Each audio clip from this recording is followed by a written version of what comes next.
Genesis chapter 30. And when Rachel saw that she bare Jacob no children, Rachel envied her sister and said unto Jacob, Give me children, or else I die. And Jacob's anger was kindled against Rachel, and he said, Am I in God's stead, who hath withheld from thee the fruit of the womb? And she said, Behold my maid Bilhah, go in unto her, and she shall bear upon my knees, that I may also have children by her. And she gave him Bilhah her handmaid to wife, and Jacob went in unto her, and Bilhah conceived, and bare Jacob a son. And Rachel said, God hath judged me, and hath also heard my voice, and hath given me a son. Therefore called she his name Dan. And Bilhah Rachel's maid conceived again, and bare Jacob a second son. And Rachel said, With great wrestlings have I wrestled with my sister, and I have prevailed. And she called his name Naphtali. When Leah saw that she had left bearing, she took Zilpah her maid, and gave her Jacob to wife. And Zilpah Leah's maid bare Jacob a son. And Leah said, A troop cometh, and she called his name Gad. And Zilpah Leah's maid bare Jacob a second son. And Leah said, Happy am I, for the daughters will call me blessed. And she called his name Asher. And Reuben went in the days of wheat harvest, and found mandrakes in the field, and brought them unto his mother Leah.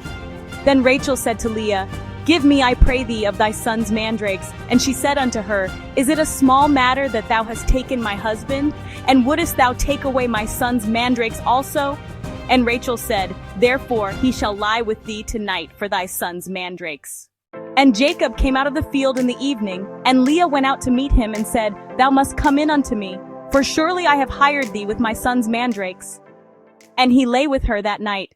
And God hearkened unto Leah, and she conceived, and bare Jacob the fifth son. And Leah said, God hath given me my hire, because I have given my maiden to my husband. And she called his name Issachar. And Leah conceived again, and bare Jacob the sixth son.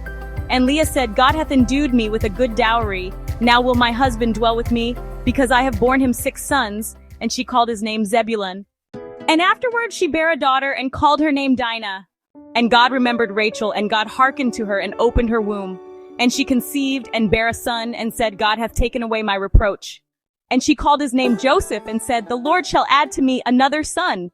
And it came to pass, when Rachel had borne Joseph, that Jacob said unto Laban, Send me away, that I may go unto mine own place, and to my country. Give me my wives and my children, for whom I have served thee, and let me go, for thou knowest my service which I have done thee. And Laban said unto him, I pray thee, if I have found favor in thine eyes, tarry, for I have learned by experience that the Lord hath blessed me for thy sake. And he said, Appoint me thy wages, and I will give it. And he said unto him, Thou knowest how I have served thee, and how thy cattle was with me, for it was little which thou hadst before I came, and it is now increased unto a multitude. And the Lord hath blessed thee since my coming. And now, when shall I provide for mine own house also? And he said, What shall I give thee? And Jacob said, Thou shalt not give me anything. If thou wilt do this thing for me, I will again feed and keep thy flock. I will pass through all thy flock today, removing from thence all the speckled and spotted cattle, and all the brown cattle among the sheep, and the spotted and speckled among the goats. And of such shall be my hire. So shall my righteousness answer for me in time to come, when it shall come for my hire before thy face. Every one that is not speckled and spotted among the goats, and brown among the sheep, that shall be counted stolen with me. And Laban said, Behold, I would it might be according to thy word. And he removed that day the he-goats that were ring-straked and spotted, and all the she-goats that were speckled and spotted, and every one that had some white in it, and all the brown among the sheep, and gave them into the hand of his sons. And he set 3 days' journey betwixt himself and Jacob fed the rest of Laban's flocks. And Jacob took him rods of green poplar and of the hazel and chestnut tree, and pilled white strakes in them, and made the white appear which was in the rods. And he set the rods which he had pilled before the flocks in the gutters, in the watering troughs when the flocks came to drink, that they should conceive when they came to drink. And the flocks conceived before the rods, and brought forth cattle ring-straked, speckled, and spotted. And Jacob did separate the lambs, and set the faces of the flocks toward the ring-straked, and all the brown in the flock of Laban.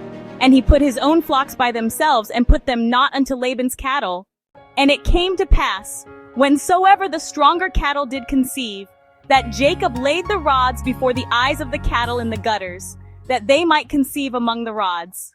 But when the cattle were feeble, he put them not in. So the feebler were Laban's, and the stronger Jacob's. And the man increased exceedingly, and had much cattle, and maidservants, and menservants, and camels, and asses.